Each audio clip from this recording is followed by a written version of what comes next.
Functional coexistence is an enduring and pragmatic relationship of mutual non-recognition, sustained in the absence of direct physical violence. Examples of functional coexistence range from the Taiwan Strait to Bosnia, Cyprus, Northern Ireland, and post-genocide Cambodia. A close examination of these contexts of functional coexistence reveals that what appears to be stuck, stalemated, and unchangeable, in fact has room for incremental change from a decades-long historical perspective. Recognizing this potential for change, self-critical conflict parties, policymakers, and peace-building practitioners can resist premature conflict settlement. They can instead seek sustained constructive ways of engaging with the existing conditions of mutual non-recognition and conflict non-resolution. While waging such a long-term struggle, these actors can identify practical and immediate opportunities to create underlying conditions toward a vision of long-term transformative change. A key implication of functional coexistence is, therefore, to never give up when faced with the prospect of stagnation and hopelessness.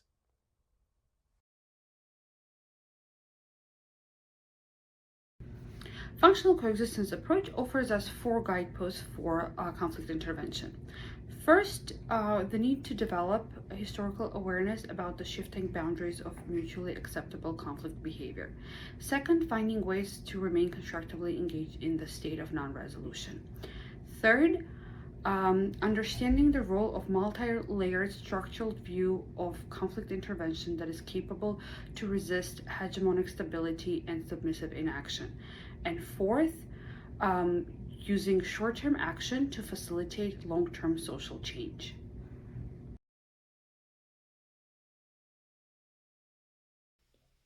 Functional coexistence takes place between various social groups at different levels, and its features may vary according to the types of actors involved. So, how does functional coexistence at the local community level work, and what do its key features look like? My study examines these questions by looking at post-Khmer Rouge Cambodia. It focuses on how former Khmer Rouge leaders and their victims managed to coexist in the same community and examine the everyday practices adopted by these people for this purpose, which include social shunning, avoidance, and subtle gestures to show their tolerance, and indirect forms of social reconciliation and inclusion. And my study explains that these practices reflect the social and cultural conditions of those local communities. And keeping such a functional coexistence help the stabilization of security and the promotion of social reconciliation in the country. Especially it was useful in breaking down the simple labels imposed on the former Khmer Rouge leaders based on their previous affiliation. And based on the empirical findings, my study further explores from a theoretical perspective how the local level coexistence shows the so-called elastic intergroup interactions, which researchers working on functional coexistence pay attention to, and how the agency of community actors is promoted and presented.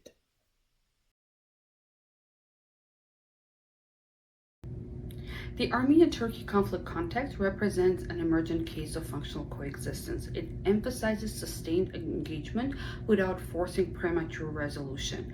Armenia and Turkey for decades have navigated a complex relationship marked by mutual non-recognition and denial.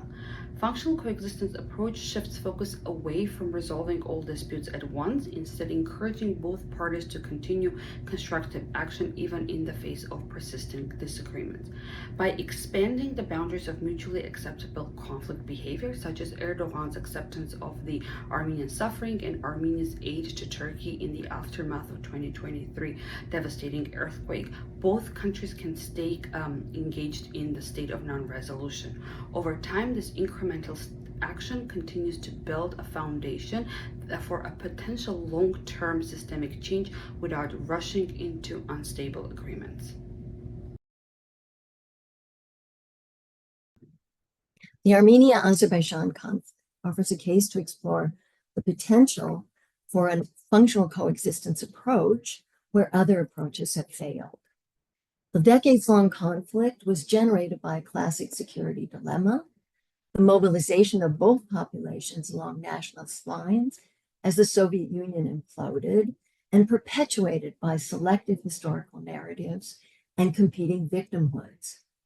26 years of diplomatic and peace-building efforts failed to prevent the return to war in 2020. Functional coexistence offers an alternative to previous efforts by accepting that the conflict might not be resolved in the next decades or even generations, but that avoiding the recurrence of violence is both possible and positive. Although a sustained negative peace has yet to be established, both conflict parties retain agency despite a significant power asymmetry, and the potential to create minimally livable social spaces is embedded in the 2020 truce agreement and the peace and the terms of a peace agreement under discussion today. In sum, the Armenia-Azerbaijan case underscores the value of adding functional coexistence to both policy and practitioner engagement options in conflict environments where non-resolution is the reality and negative peace is a responsible objective upon which gradual steps toward cooperation of the conflict parties for mutual benefit can be taken.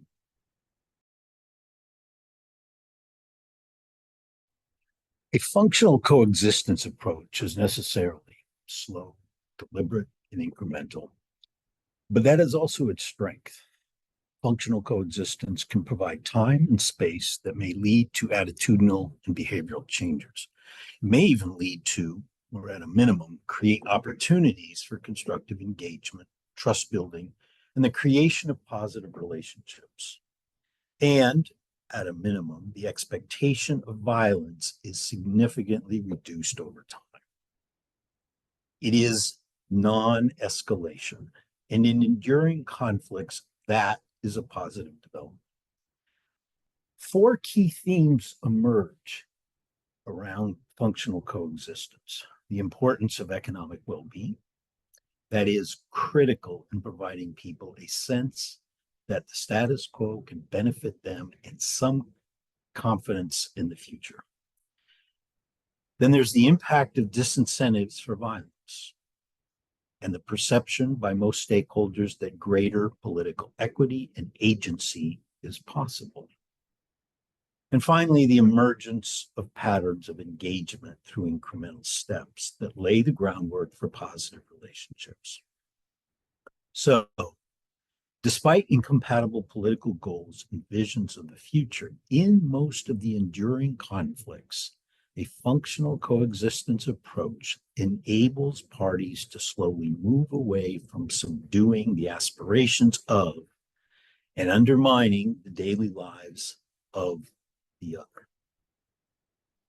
And the emergence of functional coexistence can help conflict parties realize benefits from staying constructively engaged in an ongoing state of non-resolution. And this is positive. Is it transformative? No. But it is stabilizing. In many ways, it is also preventative.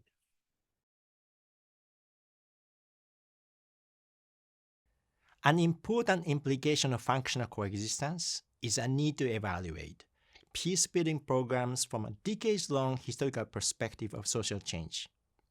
This approach views evaluation as a sustained, participatory process of learning and program improvement, connecting short-term project outcomes to a long-term vision of change, while ensuring program accountability, both long-term and short-term. These steps are crucial because policymakers and funders often abandon social contexts characterized by an enduring state of conflict non-resolution, since their investments of money and political capital do not yield immediate, tangible progress toward conflict resolution. However, we strongly recommend policymakers and funders to consider the proposed functional coexistence approach for decades-long conflict engagement, since such a long-term systematic approach can not only contribute to violence prevention, but also create underlying conditions necessary for long-term systemic change. We also suggest that these actors explore practical ways to overcome institutional resistance to the required shift from short-term funding and policy cycles, drawing lessons from compelling examples of decades-long impactful engagement.